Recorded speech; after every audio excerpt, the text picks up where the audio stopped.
My research really examines the effects of physical activity on cognitive performance in children. Our work here is centered around what we call the Kinetic Kidz program. So with the Kinetic Kidz protocol, basically the children come in for 2 days of pre-testing. We'll take blood measures such as blood pressure, a look at markers like cholesterol. They'll get a fitness test.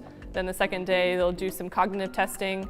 After they go through a series of cognitive tests, we put them on the treadmill. So we do a warm-up and then have them running or walking at about 80 to 90% of their target heart rate. The results that we're finding is that an acute bout of physical activity does positively impact cognition in terms of accurate responses and times to respond to a question.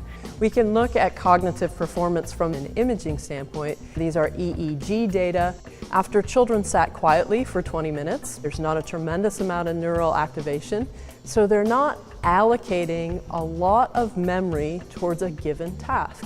After 20 minutes of walking, there is greater neural activation. This is important in children, especially when they're learning new content.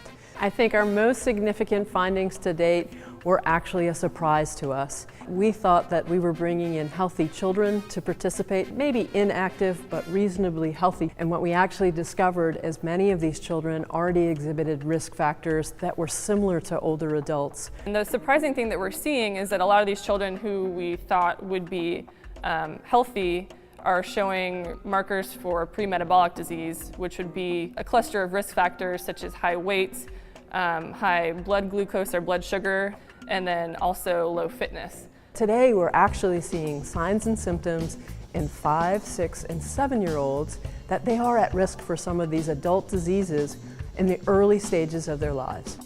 I was a public education teacher for the last decade. For me, as a teacher, the practical implications is let's get physical activity back in the classroom. I have been working on Michelle Obama's Let's Move Active Schools campaign, and primarily my role is to educate parents as well as teachers on the types of things that they can do to provide opportunities for children to be physically active. Kinetic Kidz is exactly on that mission. How can we incorporate physical activity into the classroom, and why is that something that we need to do?